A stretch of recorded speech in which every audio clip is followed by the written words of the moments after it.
Imagine walking into a room where everyone looks different, thinks differently, comes from different backgrounds, and carries different life stories. Now imagine that instead of feeling uncomfortable, threatened, or unsure, you feel safe. You feel valued. You feel like you belong. That feeling right there is what diversity and inclusion is really about. And it's not what most people think. When we hear the word diversity, many of us immediately think of numbers. How many people of different races are in the room? How many genders? How many backgrounds? But diversity is not the goal. Diversity is simply a fact. Inclusion is the choice. And belonging is the outcome. This is the part that often gets missed. Diversity is being invited to the party. Inclusion is being asked to dance. And belonging is dancing like no one is watching because you know you're safe. Real diversity and inclusion has very little to do with policies on paper and everything to do with how people feel when they show up every day. Simon Sinek often talks about leadership, trust, and psychological safety, and diversity and inclusion sit right at the heart of these ideas. Because when people don't feel safe, they don't perform at their best. They hide parts of themselves. They stay quiet when they should speak up. They agree when they should challenge. And over time, the organization loses something priceless: honesty.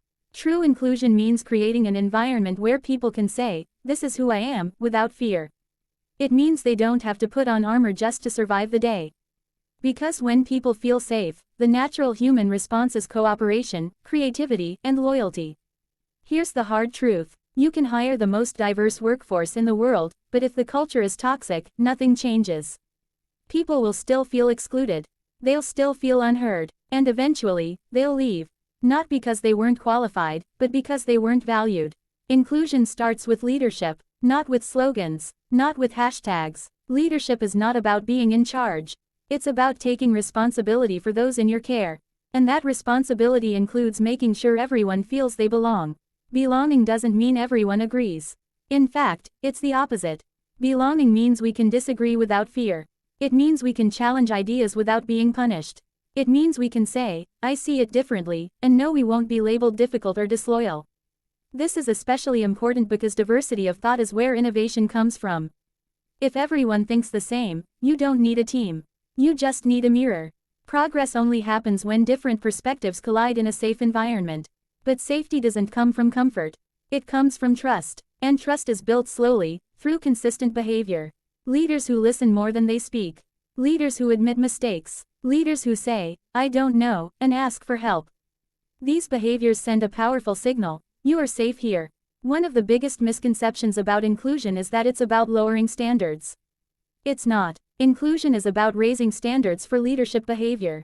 It demands empathy. It demands patience. It demands courage. Courage is required because inclusion means having uncomfortable conversations. It means being willing to hear things that challenge your worldview. It means acknowledging that your experience is not the only experience that matters. Many people resist diversity and inclusion because they think it means losing something. Losing power, losing opportunity, losing voice. But real inclusion is not a zero-sum game. When more people feel safe, everyone benefits. Performance improves. Trust grows. Teams become stronger. Think about any high-performing team you admire. A military unit, a sports team, a rescue crew. These teams succeed not because everyone is the same, but because everyone trusts each other. They know someone has their back. And that trust allows them to focus on the mission instead of protecting themselves. In those environments, rank or background matters less than reliability. You don't care where someone comes from when your life depends on them doing their job. You care that they're competent, committed, and trustworthy. That's inclusion in its purest form. But trust cannot be demanded. It must be earned. And it starts with leaders setting the tone. If leaders interrupt, others interrupt. If leaders listen, others listen.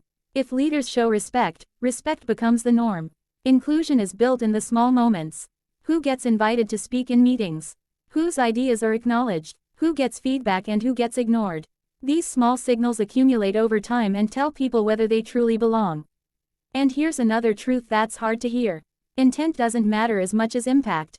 You might not intend to exclude someone, but if they feel excluded, the damage is real. Inclusion requires humility, the willingness to say, "Help me understand." When leaders create inclusive environments, people stop wasting energy on self-protection.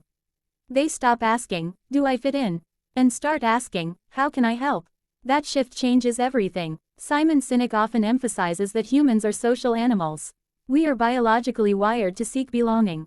When we feel excluded, our brains register it as a threat, similar to physical danger. Stress increases, creativity drops, decision-making suffers. On the other hand, when we feel included, our brains release chemicals that promote trust and cooperation. We become more open, more generous, more willing to take risks. This is not soft science. This is human biology. So when organizations treat diversity and inclusion as a checkbox exercise, they miss the point entirely. The goal is not to look good. The goal is to create conditions where people can do their best work. Real inclusion also means recognizing that not everyone starts from the same place.